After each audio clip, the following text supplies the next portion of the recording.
আমার মমতা বাবুর আমাদের অভিষেকের তৃণমূল সরকারের দুটো দাঁত। একটা জনগণকে দেখানোর জন্য মমতা বাবু যে চোরদের মুখ্যরানী সেটা বাংলার মুসলমানরা ধরে ফেলেছে। মরছে মুসলমান, মারছে মুসলমান, জেল খাটছে মুসলমান, আর মুসলমানদের ভোটে জিতে আছো। এবারে তোমাকে মুসলমানরা গদিতে বসিয়েছে, মুসলমানরাই তোমাকে টেনে হিঁচড়ে রাস্তায় নামাবে। তৃণমূলের পা চাটতে হবে।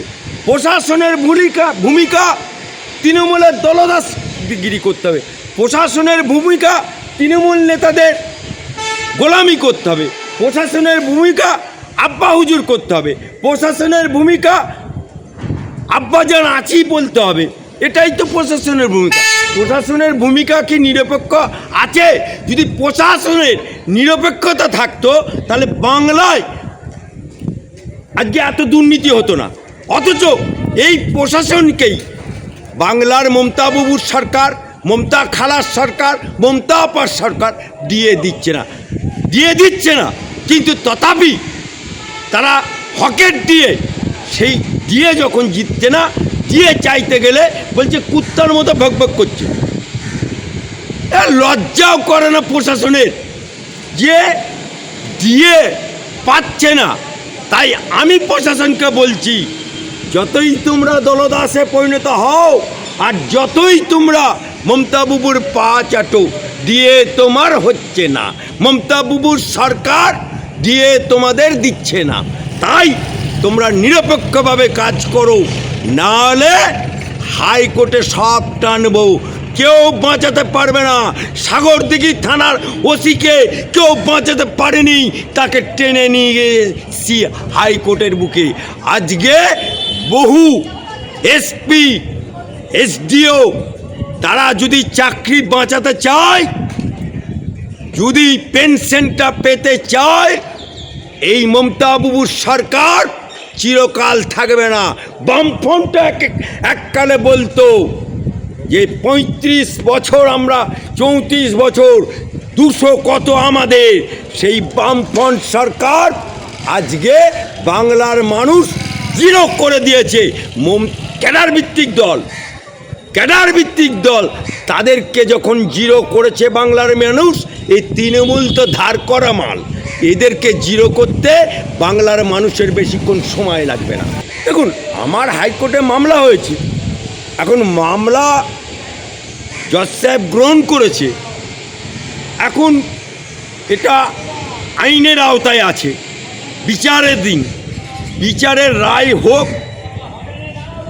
যেহেতু বিচারের দিন এই আমার হাইকোর্টে, আমি সেই কোর্টের উকিল, তাই বিচারের দিন বিষয় নিয়ে আমি এই মুহূর্তে কোনো মুখ খুলব না। তবে বিচার নিবিতে কাঁদিবে না। বিচারের বাণী জনগণের স্বার্থে, মানুষের স্বার্থে আসবে। এটাই তো আপ উঠ পাহাড় সে নিচে নামা, আপ উঠ পাহাড় সে নিচে নামা। হাতি দেখেছেন? হাতির দুটো দাঁত থাকে, একটা খানে কে লিয়ে আর একটা দেখানে কে লিয়ে।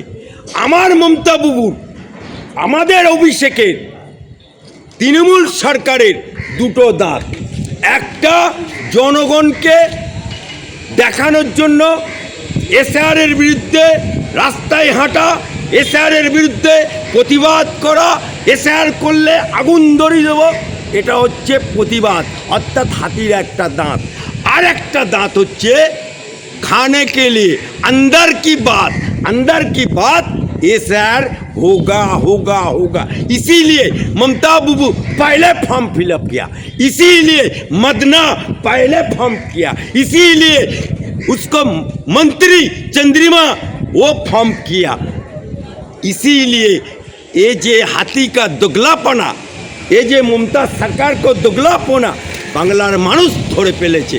তাই এসআর হচ্ছে, এসআর হবে, রক্ষায় তো রোকলো। মমতা বাবু যে মিথ্যাবাদী, মমতা বাবু যে চিটিংবাজ, মমতা বাবু যে ধান্দাবাজ, মমতা বাবু যে চোরদের মুখ্যরানী, সেটা বাংলার মুসলমানরা ধরে ফেলেছে, সেটা বাংলার সনাতনীরা ধরে ফেলেছে। ইয়াদ করো মমতা ব্যানার্জি, 21 সালের আঁকড়া 5 to 7% হিন্দু ভোট পেয়েছো, বাকি সব মুসলমান ভোটে তুমি জিতে আছো। সেই মুসলমানরা ওয়াকআপ নিয়ে যখন আন্দোলন করতে গেল, বলল দিল্লি চলো, দিল্লি দেখেই দিল। এবারে আবার নওশাদ সিদ্দিকী, মুসলমান লিবাস পরা মুসলমান, তাকে তুমি 42 দিন জেল খাটিয়ে দিলে। আজকে তুমি বাংলার বুকে সরকারি টাকায় তুমি জগন্নাথ দেবের মন্দির করলে, কার বাপের টাকা পারলে?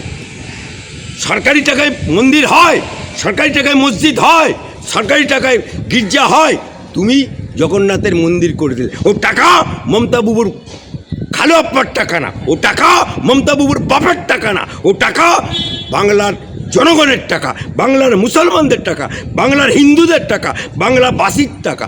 তুমি টাকা নবান্নেও ছাপাও না, তুমি টাকা কালীঘাটেও ছাপাও না। এই জনসাধারণের টাকা দিয়ে তুমি মন্দির বানাচ্ছ, জনসাধারণের টাকা নিয়ে তুমি মহাকাল মন্দির বানাবে। লজ্জা করে না? বেহা নির্লজ্জ। মরছে মুসলমান, মারছে মুসলমান, জেল খাটছে মুসলমান, আর মুসলমানদের ভোটে জিতে আছো।